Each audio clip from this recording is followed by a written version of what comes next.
안녕하세요. 결혼 2년차, 세상 물정 모르고 아직 시댁이고 남편이고 다 좋아 죽겠어야 하는 20대 새댁입니다. 하지만 저는 결혼하고부터 지금껏 유튜브에 미쳐서는 하나뿐인 20대 며느리 등골 빨아먹으려 한 시어머니 때문에 미쳐버리려 하는 새댁이랍니다.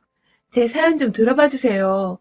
저는 2개월 전 죄다 마스크를 쓴 하객들 사이에서 남편과 죄인처럼 웨딩마치를 올렸어요.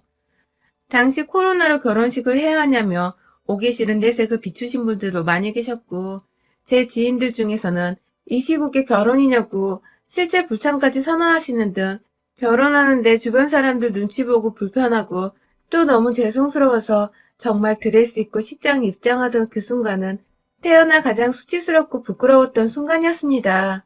막 확진자가 생겨나는 와중에 저희도 결혼식을 강행하는 건 아닌 것 같아서 식장 예약을 좀 미루고 싶었으나 이미 3월에 한 번, 중간 8월에 한 번, 무려 3번이나 미루자니 내야 할 유약금부터 시작해서 깨질 돈이 정말 어마어마하더라고요. 내 생애 2020년은 가장 끔찍하고 마음 졸였던 최악의 한 해였다고 자부할 수 있을 만큼 저는 결혼식 하나 때문에 평생 겪을 노화를 1년 만에 겪은 기분이었을 정도였습니다. 스트레스로 머리털까지 빠졌으니 말 다 했죠. 저와 남편은 외국에서 처음 만나 연애를 하다가 결혼을 한 건데요. 저는 유학을 하고 있었고 남편은 워킹 홀리데이로 와서 일을 하다가 비자 때문에 어쩔 수 없이 그 나라를 떠나야 했답니다. 잠깐 수정할 인연이었다면 그때 남편과 헤어지면서 영영 이별을 했겠죠. 하지만 남편이 한국에 돌아간 후에도 제가 학업을 마무리 짓고 한국으로 돌아갈 때까지도 저희는 꾸준히 연애를 이어갔고 결국 7년 정도의 열애 끝에 우리는 찐 사랑인가 보다 하는 확신에 서른이 되기 전 결혼부터 한 거예요. 남편은 한국에서 꾸준히 학교 생활을 했으니 친구도 많고 지인도 많았지만 저의 경우는 대부분의 학창시절 친구들이 제가 살던 나라에 있을 뿐만 아니라 한국에서도 사귄 사람들의 경우 직장으로 얽힌 지인들이 대부분이었던지라 그리 깊지도 얕지도 않은 적당한 사이의 사람들을 제 결혼에 많이 초대를 했습니다. 그렇다 보니 코로나가 발병하고 위험한 시국이 되자 굳이 그 위험을 감수하고 결혼식에 와주겠다는 분들이 많지 않았어요. 하객분들의 마음이 너무나도 이해가 가면서도 동시에 한편으로는 왜인지 내가 한국에서 참 외롭게 살고 있다는 생각이 들어 씁쓸하고 서글프던 대목이기도 했죠. 결혼을 2차례 미루면서도 가장 하객들 눈치를 많이 볼 수밖에 없었고 결국 이번에 치른 결혼식 때도 청첩장을 다시금 드리면서 눈칫밥만 먹었답니다. 그리고 결국 눈칫밥만 받고는 하객들이 오지 않아 자리는 텅텅 비게 되었고 저희 부모님이 초대하신 친인척분들만이 겨우 자리를 메꿔주신 상황이 되었어요.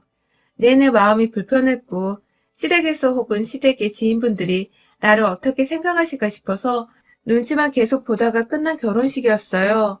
코로나가 다시 확산되는 것도 너무 밉고 싫었고 돈 때문에 위약금을 더 이상 물어줄 수 없다며 결혼식을 강행할 수밖에 없었던 저희의 처지도 너무 화가 났었습니다.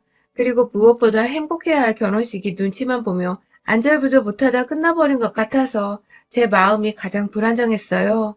그래도 어찌저찌 남편 손 붙잡고 의지하면서 결혼식을 끝냈고 연애하는 7년간 너무나도 자주 봐왔고 인사도 여러 번 드렸던 시부모님의 격렬한 축하를 받으면서 나의 제2의 인생이 드디어 시작된다고 무척이나 설레하기도 했습니다. 결혼식 하는 것까지 눈치를 받은 마당에 신혼여행까지 다녀오면 저를 완전히 확진자 혹은 전파자 취급을 하지 않을까 싶어서 직장 동료들 눈치 보며 신혼여행도 생략을 했어요. 그리고는 바로 일에 복귀를 하면서 이틀 정도 짧은 휴가를 내어 신혼집을 꾸며 나가기로 했는데요. 저의 신혼집은 남편과 제가 양가 부모님의 도움을 받아서 구한 집이며 남편 쪽이 20%, 저희 쪽이 80%의 지분을 얻었습니다. 서울은 아니고 경의선 타면 제법 빠르게 서울로 출근을 할 수 있는 경기도에 구한 나름 새 아파트였어요. 식장 위약금을 아까워하면서 요즘 같은 때에 집은 어떻게 새 아파트냐고 하실 수 있는데 위에서 언급한 대로 집을 저희가 무려 절반을 넘게 돈을 내서 샀음에도 불구하고 남편 쪽에서 예물예단도 요구를 했고 식장이며 드레스며 자잘한 것들에 대한 비용을 지불해주긴 하셨지만 코로나로 인해 결혼을 미루면서 생기는 위약금을 내는 것에 있어서는 칼같이 안 된다고 하시면서 시린트를 팍팍 내셨답니다. 돈 아까워 죽겠는 돈지랄이 딱 이거라면서. 그냥 결혼하면 되는 걸 가지고 코로나 핑계를 댄다고 처음으로 잘 지내던 시어머니한테서 지랄병이라는 욕도 들어 처먹었네요. 그때 전 시어머니의 모습에 제대로 실망을 했음에도 다가올 결혼식 걱정이 너무 되는 바람에 미처 이 결혼 자체를 엎어버릴 생각을 못했었죠. 지금도 그게 저에겐 천추의 한이랍니다. 아무튼 두 번은 어찌저찌 뉴스에서도 막 조심하라고 식장 인원도 제한을 해버리고 강하게 대처를 하니까 시어머니도 별 수 없었는지 모른 척 들어주셨는데요. 마지막에는 결국 위약금은 자기가 더 이상 못 내니까 저보고 알아서 해결하라고. 자신은 청첩장 이미 돌렸고 하객들한테 미안해서라도 위로금이라도 드려야 할 것 같다면서 위약금에 더불어 시댁 하객들 위로금까지 요구를 하시기에 저도 더 이상 제 돈과 저희 부모님의 돈을 낭비하고 싶지 않아 눈 딱 감고 결혼식을 올렸어요. 여자인 저 혼자 너무 많은 비용을 들여 결혼을 하는 것 같다며 친정아빠는 몇 번이고 이 결혼을 물렀으면 좋겠다고 뭔가 아닌 것 같다며 절 설득하셨지만 제 기준에서 저희 남편이나 시댁은 나름 괜찮은 사람이라 생각했습니다. 남편이랑은 뭐 몇 번 중간에 헤어진 적도 있었지만 꼭 둘 중 하나는 먼저 찾아가 미안했다고 잘못했다며 너 없으면 죽고 못 산다는 드라마를 찍어대면서 재회를 하며 연애 내내 이 사람 같은 연인은 또 없을 거란 생각을 하며 살았어요. 그건 남편도 마찬가지였고요. 남편의 경우 워킹 홀리데이를 하면서 힘들 때 현지에서 보다 오래 살고 있었던 저한테 의지를 많이 했고 저도 외롭던 유학 시절 남편을 만나 심적으로 많은 의지를 했었는데요. 한국에 돌아와 보니 상황은 정반대가 되어 오히려 제가 남편에게 의지를 많이 하고 남편은 지난 시절 떠올리며 절 참 많이도 챙겨줬어요. 제가 친구가 없는 거라니 자신의 주변 사람들을 소개시켜 주기도 하고 여기저기 절 데려가면서 구경도 시켜주고 가끔 저희 부모님 집을 함께 찾아가 이쁜 아들 노릇도 해주며 참 고맙게도 잘 지내줬어요. 그 당시 남편의 모습을 보면서 저도 시어머니께 자주 인사를 드리러 갔고 남편만큼 이쁜 딸 노릇을 해드리고 싶은 마음에 정말 살갑게 최대한 모나지 않게 이쁨 받을 짓들을 많이도 했답니다. 사소하게 직접 만든 귀걸이부터 시작해서 지나가다 꽃이 예쁘면 저희 엄마 거랑 시어머니 거를 같이 사기도 했고 연말이나 새해에는 매번 스카프나 장신구 등 직장인인 제가 크게 부담 없는 선에서 적당한 선물을 챙겨드렸어요. 점점 받고 싶어하는 선물도 노골적으로 내비치시고 심지어 보석이랑 가방까지도 갖고 싶다면서 남편을 통해서 말을 전달하거나 직접 저한테 연락이 오곤 하셨는데 전 또 그게 잘 보이는 방법인 줄 알고 말씀하신 대로 준비해다가 갖다 바쳤네요. 하지만 이게 화근이었나 보더군요. 저희 집이 경제적으로 전혀 어려움이 없는 집이기는 하나 부모님은 저 잘되라고 유학길에 돈을 퍼부어 주신 것 외에는 단 한 번도 저에게 큰돈 주신 적도 없고 저도 학교 졸업하고는 저 스스로 돈 벌어 살며 부모님께 감사하다고 용돈까지 챙겨드리고 있었습니다. 그런 저한테 연애하는 내내 유독 시아버지는 얌전히 계셨다면 시어머니는 늘 결혼을 언제 하냐고 얼른 결혼해서 손주를 보고 싶다는 둥 20대 여자애한테 빨리 결혼해서 애 낳는 거 보고 싶다는 소리를 자주 해대셨어요. 저야 뭐 그게 다 사랑의 표현이고 그만큼 저를 빨리 가족으로 삼고 싶어서 말씀하시는 표현인 줄 알았는데 남편한테 프로포즈를 받고서 본격적으로 결혼한다고 상견례를 하는 자리에서 뭔가 살짝 이상한 분위기를 감지했죠. 너무 많은 애물과 예단을 원하시는 겁니다.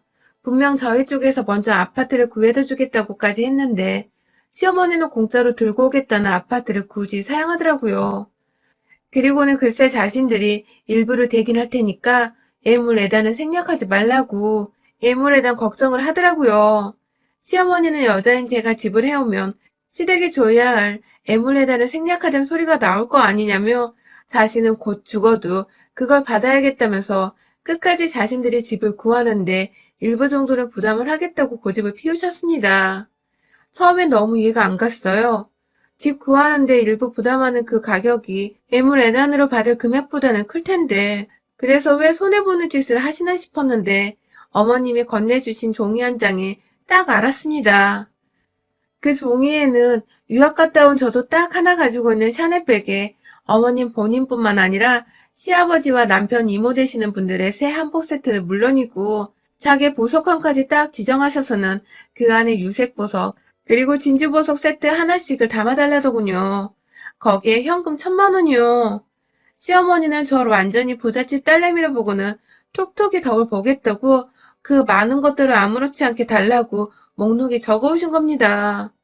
돈 밝히시는 분이라는 걸 뼈저리게 느끼며 저희 부모님께서 그렇게 주고 애 팔듯이 시집 못 보낸다고 이 결혼 무르라는 소리를 상견례 자리에서 시부모 면전에 던지셨고 죽어도 애물레단을 직접 받아야겠다던 시어머니는 그제서야 하나 취소하겠다며 한복 세트 하나를 빼겠다는 개소리를 해대셨죠.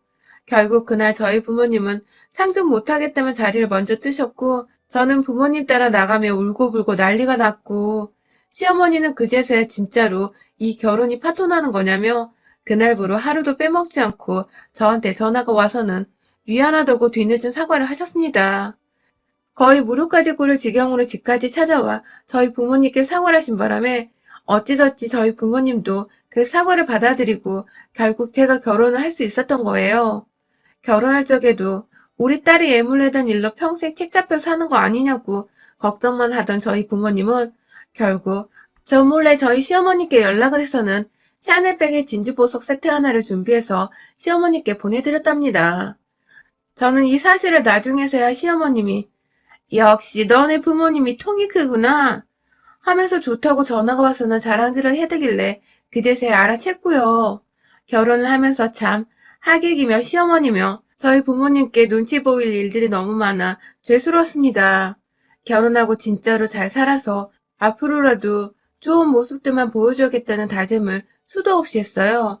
그런데 결혼하고 2달 차인 지금 상황은 절대 뜻대로 흘러가지 않았습니다.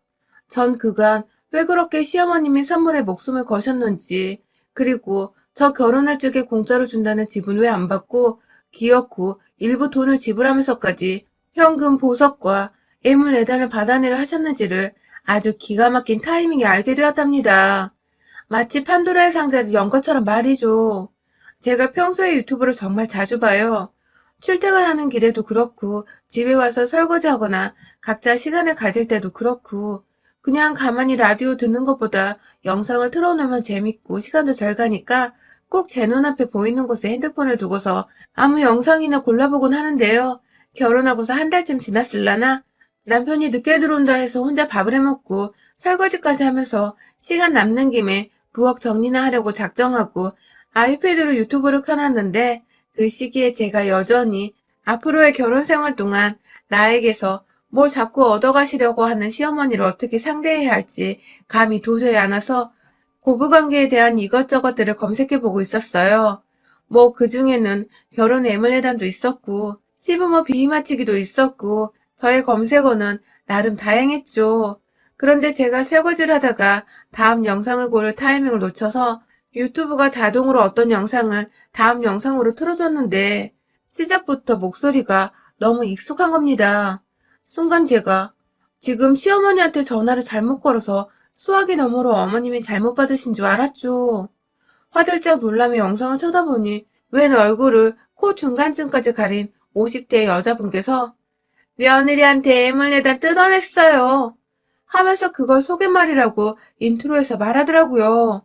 그리고는 이내 어디서 많이 본 듯한 엄마가 시어머니께 보냈다며 찍어주신 사진에서 본 그 샤넬백과 진주보석 세트 하나가 소개할 예물이라면서 영상 한 켠에 짜자잔 하는 효과음과 함께 뜨더라고요.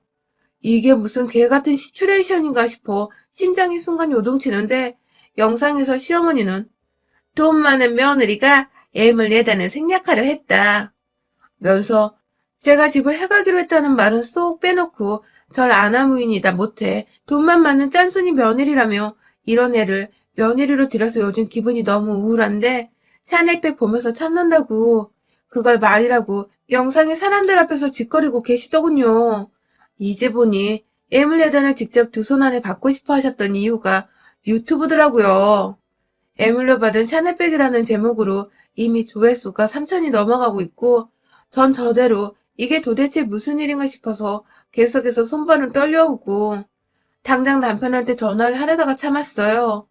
이게 다 어그로를 끌려고 오바해서 컨셉을 잡은 걸 수도 있으니 그때도 정신 못 차리고는 시어머니가 진심이 아닐 거라며 애써 시어머니를 이해하고자 노력했습니다. 하지만 이내 시어머니의 모든 게 저를 향한 그 모든 모습들이 거짓말이란 걸 알았어요.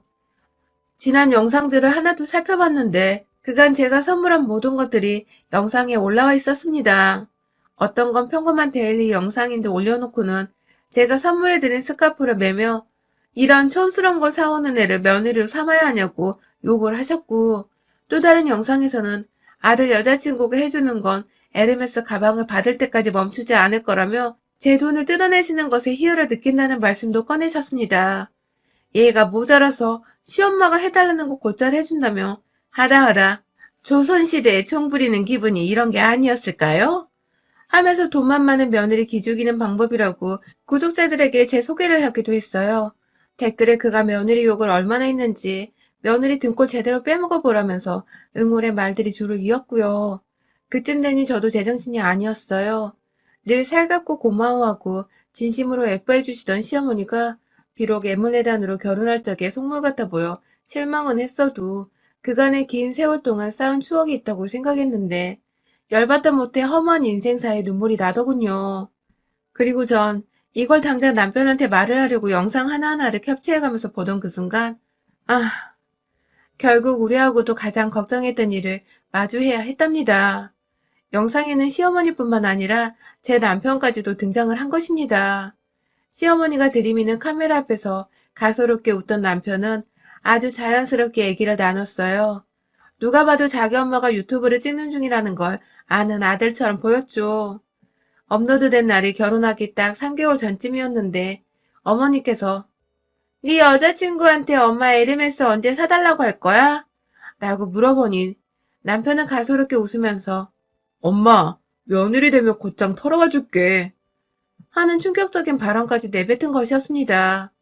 정말 믿는 도끼에 발등 찍힌다는 말이 딱 들어맞는 순간이었어요. 그 영상을 캡처하며 자동 자막까지 띄워놓고는 남편이 뱉는 말도 캡처했어요. 혼자 이 사태를 어떻게 해결해야 하나 싶어 머릿속이 정말 터져버릴 것 같았습니다. 결혼한 지 이제 2달인데 이혼 얘기부터 꺼내야 하나? 집은 어떻게 정리해야 하나? 주변 사람들에게 뭐라 말을 해야 하나? 아주 골 때림의 연속이었죠. 그날 남편한테는 일도 티를 내지 않고 피곤한 척 먼저 잠들었어요. 다음날도 혼자 1시간 더 일찍 일어나 첫 차부터 타고는 직장으로 출근을 했죠.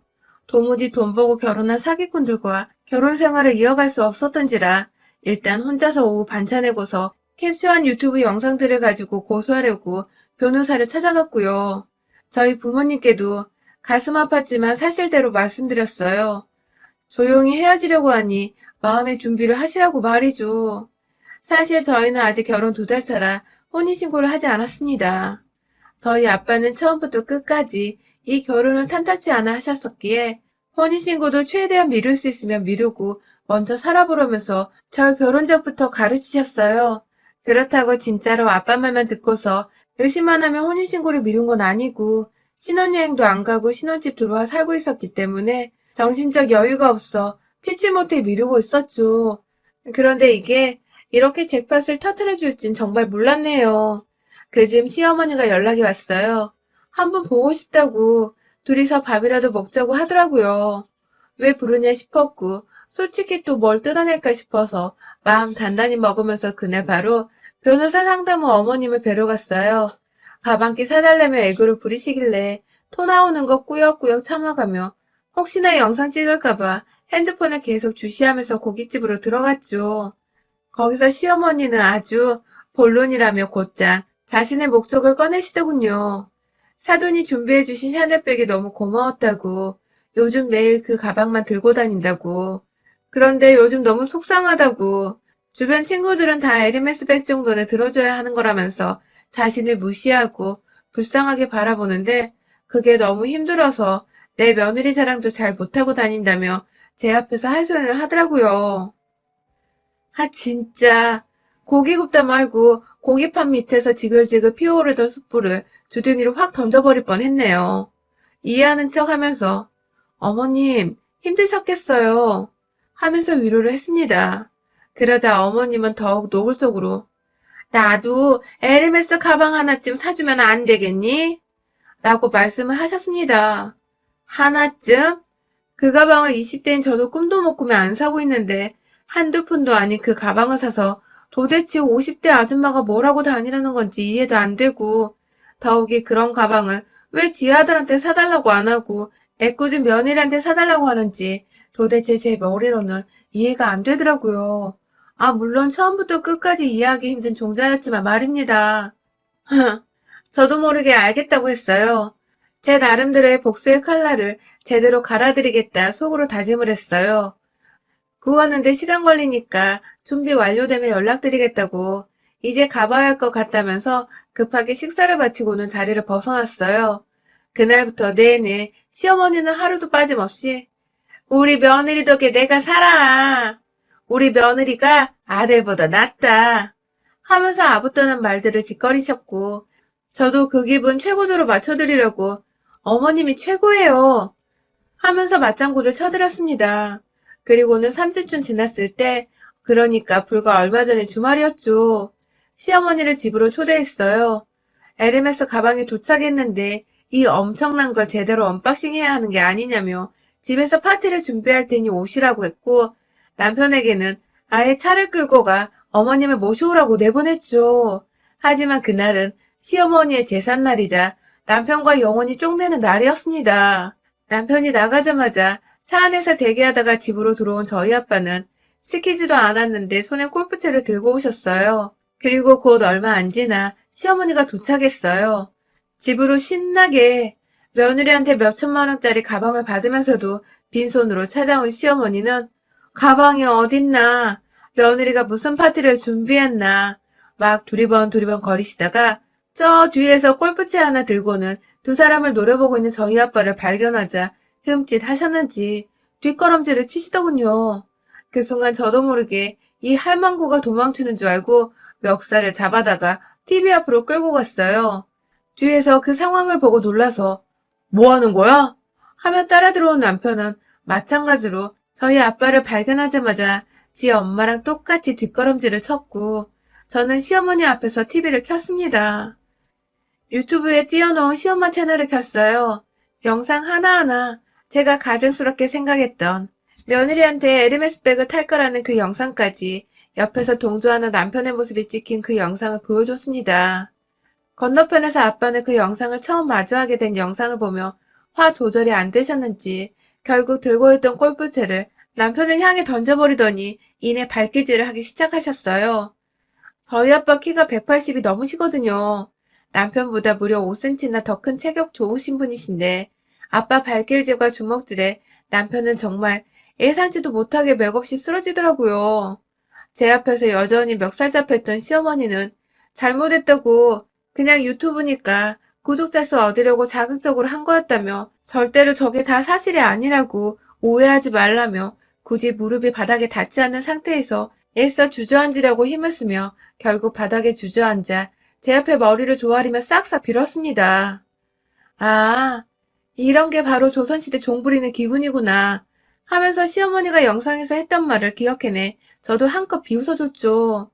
한참을 머리 조아리는 시어머니를 향해 머리를 툭툭 치면서 말했어요. 네 아들 데리고 이 집에서 나가. 집 살 때 샀던 돈은 그대로 돌려줄게. 하면서 말이죠. 쫓아낸다는 말에 치를 떨며 일어나 누구 마음대로 집을 나갔냐며 발을 동동 구르던 시어머니.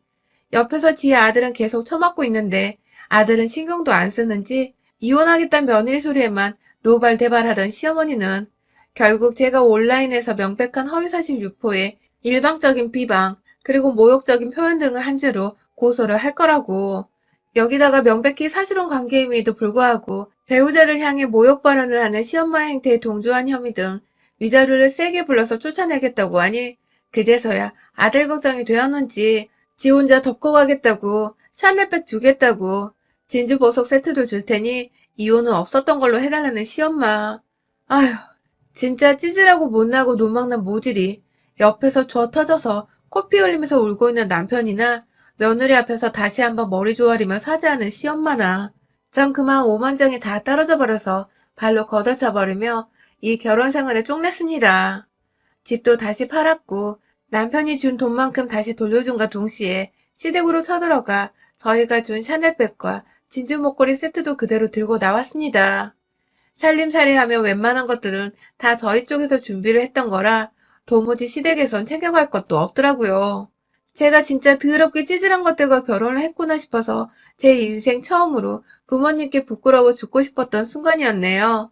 물론 그 결혼 철회해서 그 어느 때보다 기쁘고 통쾌한 순간이기도 했지만 말이죠. 시엄마의 별났던 유튜브는 그날 제가 고소 어쩌고 하니까 집으로 돌아가자마자 바로 삭제를 해버렸더군요. 아직도 시뻘건 입술에 웃고 있는 자신의 프로필 사진은 보이지만 영상은 하나도 남겨져 있지 않고 사라졌답니다. 참, 연말까지 별나고도 억수로 운 나쁜 일들 때문에 머리가 지끈거렸지만 어찌저찌 남편과도 그리고 제 등골만 빼먹으려 한 시엄마와도 영영 작별 인사를 했습니다. 올 한 해는 부디 남자 때문에 그리고 괜한 시댁 어른 때문에 속 끓일 일은 없을 것 같아 벌써부터 운수대통 하려는 듯 예감이 좋네요. 여러분도 올해는 작년보다 더 나은 속 끓였던 일들은 말끔히 해소가 되고 마음 편히 지내는 한 해가 되시길요. 여러분의 생각은 댓글로 남겨주세요. 오늘도 시청해주셔서 정말 감사합니다.